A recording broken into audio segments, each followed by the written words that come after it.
Hey, what's up guys? Today I want to share with you the state of my watch collection and some new additions since last year. So let's take a look now. So here's my watch case, and as you guys can see, I'm still very much focused on sport watches. But I really wanted to upgrade from what I had before. And that's what I really kind of worked on over the past several months. So for this video, I am going to give you some highlights on each of the watches and or maybe some personal perspective. I am planning to do eventually some deeper dive individual videos on each watch for the purpose of this video, I want to keep things short and sweet and just go over some of the highlights of each of them. So we'll start off from the one laying on top, then we'll go to the top row, left to right, and then to the middle row, and then the bottom. So first one here is my Nomos Club Campus. And what really attracted me about this watch is one, the California dial. I think their take on it is very unique. And I just love it. And then secondly, the price point. I mean, for the price point that you get, and this is an in-house manual movement from Nomos, it's a great value proposition.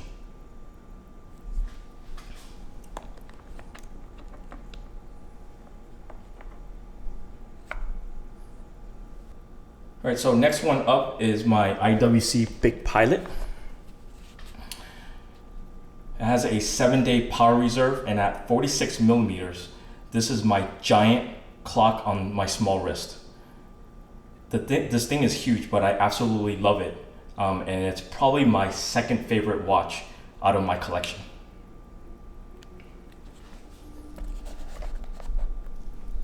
Next one is the IWC Pilot Chronograph. This is from 2016, and I'm really glad that IWC did away with the tri-date window. I'm really happy that they went back to the classic design of this watch.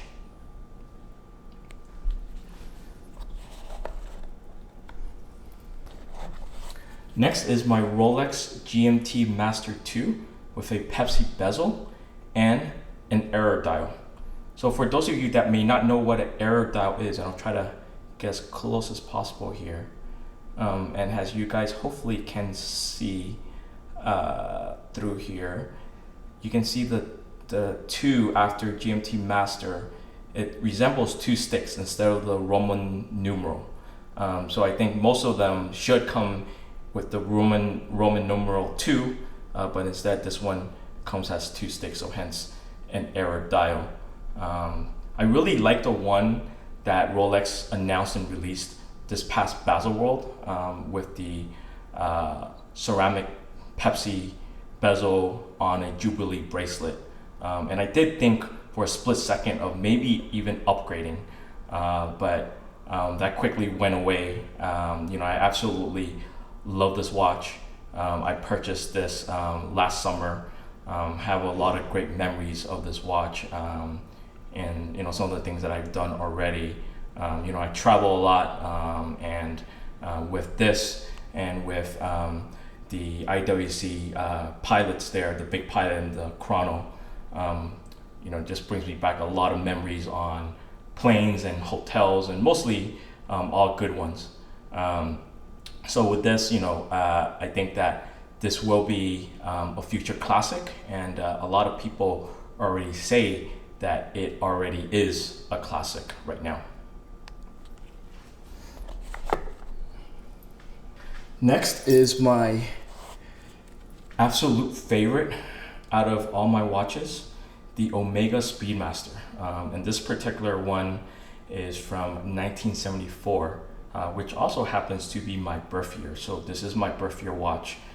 It's also my grail watch. I spent months looking for it. And as I promised in a couple of past videos, I will do a separate video on this for sure. That's probably coming soon. Not exactly sure when I'll do it, but it will be coming down the line.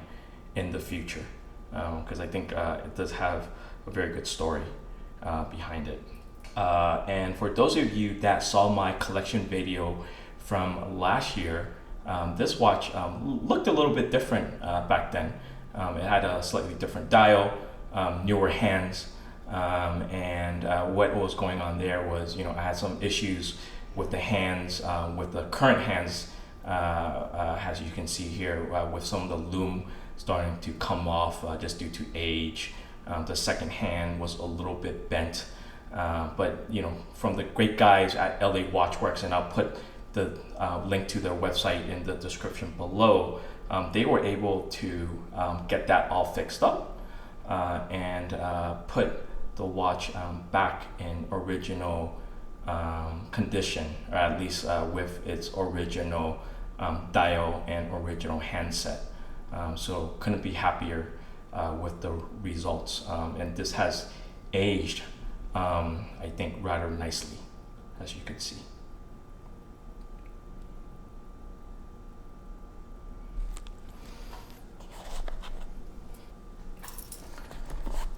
And obviously I'm a big Speedmaster fan, or I don't know, you could call me a fanatic or just a sucker for Speedmasters, but I love them.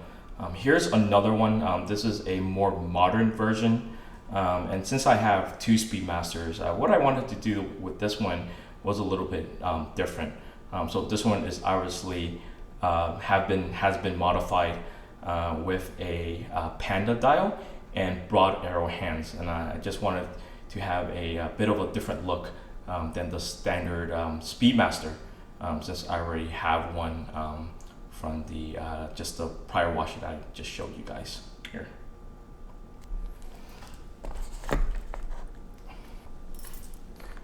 So now we'll move on to the middle row here. As you can see there, that is entirely new. All the watches in the middle row, I did acquire them last year. So first off, we got the Weiss field watch. Weiss is a local LA brand, and being a Angelino myself, I'm very happy to be in a position where I can support them, and for the price point, and they're very, very affordable. They make a great watch. Quality is excellent. As you can see here, do a close-up on the brushing here. It's really on par with some of the more expensive stuff that you see out there.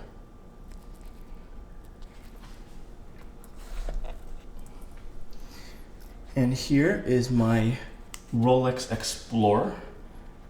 This is the latest edition. And I really love all of the subtle updates that Rolex did, including adding lume to the numbers, making the hands a little bit longer. The execution overall is now perfect on this watch.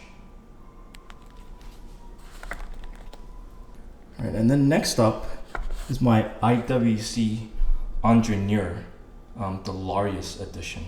It has a beautiful blue dial, as you guys can see here, that actually changes shade depending on the lighting. Goes from a kind of a dark navy blue to a lighter blue. The camera right now, before any processing that I'm gonna do, does show it has a bit of a lighter blue right now. This watch, I used to have a Ingenieur and with a white dial that I had traded in, and it was one of the watches that I traded in for the Big Pilot. And I rarely regret what if I decide to trade in something or sell something. But this one I kept kind of going back and thinking about. It does have the connection to Gerald Genta. Has a 1970s design. I just kept thinking about it, going back to it. And when IWC announced their new Ingenieur line, which I'm personally not a big fan of, I went out and I sought this particular model with the blue dial, the Laureus edition, and couldn't be happier. And now it's definitely a keeper.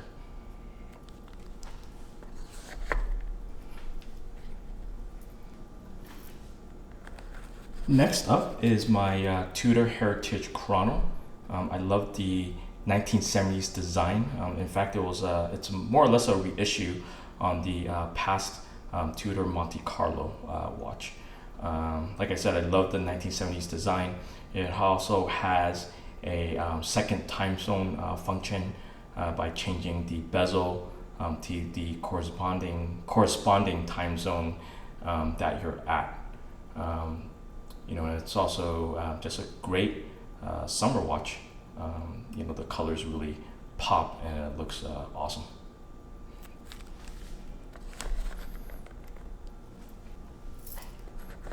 And here is my Autodromo Group B in blue. I love Autodromo. They're another independent brand similar to Weiss. They make some really, really cool stuff. They have a lot of cool car-inspired mid-century modern designs.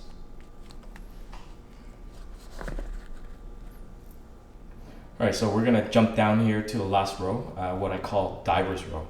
So first up is the Tudor Black Bay in blue with an in-house movement. It is a little bit thicker, as you can see, than its ETA powered brother. This one, the case back, as you could probably tell here, protrudes out a little bit, whereas its ETA brother is completely flat on the case back.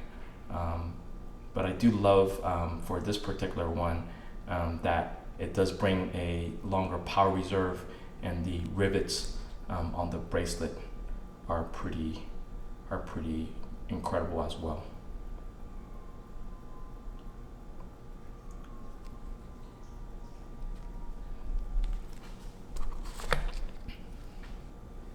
Here is my Tudor Pelagos, the OG 2-liner version.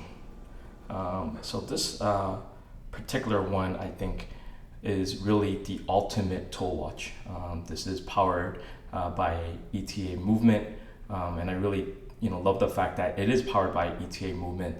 So when it's service time, it's a lot easier to service and won't come with the in-house movement service price tag.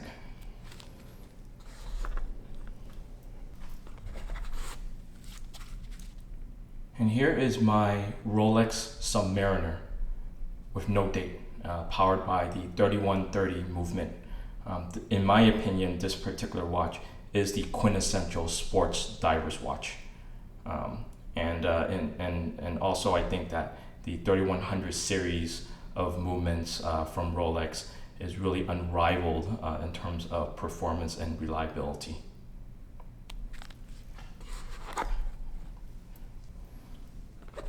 This one here is my Omega Seamaster 300.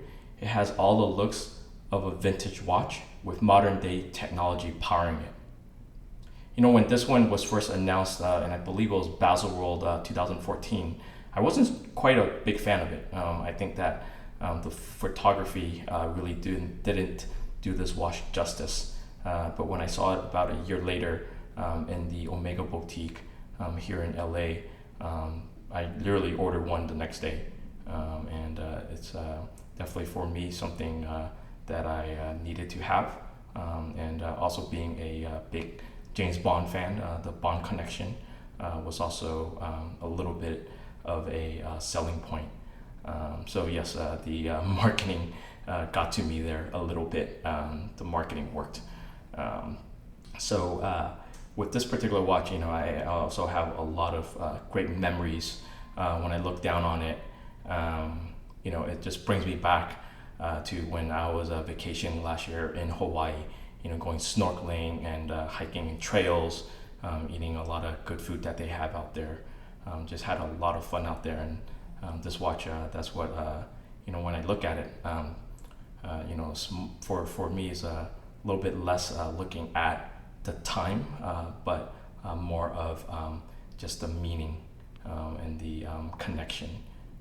And I think that's what watch collecting, at the end of the day, for me, that's what it's all about.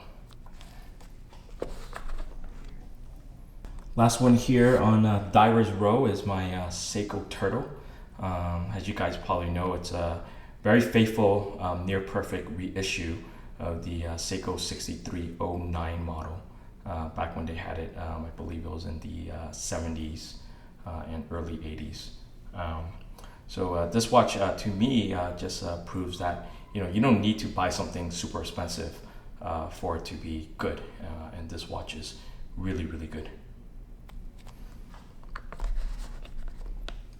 And oh yeah, before I forget, there is one last watch, the one on my wrist that I forgot to show you guys, and it is this one, the Misfit Vapor smartwatch.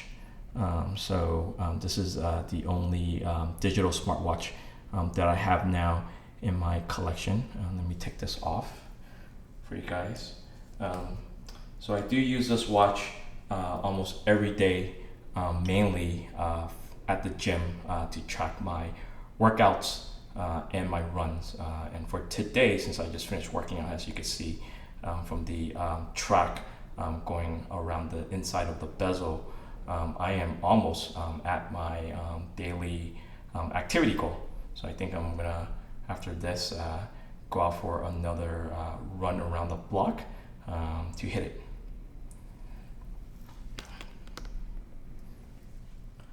So yeah, this is my watch collection as of March 2018. As to what's coming next, I'm not really sure. I do have a Rolex Daytona ceramic on order, and unfortunately it's been on order for 2 years now. I might also get in the future maybe a GLC reversal. As you can see here, I'm mostly into sport watches, with the Nomos being my only dress watch, but I think the reversal would make a great sporty dress watch, so kind of toying around with that idea. And then ultimately for me, my ultimate kind of exit watch, last watch if you will, that I would ever get would be an AP Royal Oak. Just absolutely love that watch, and would love to have one day. So that's all I have for you for today. If you like this video, I hope you guys subscribe, like, and comment. I'll see you guys later.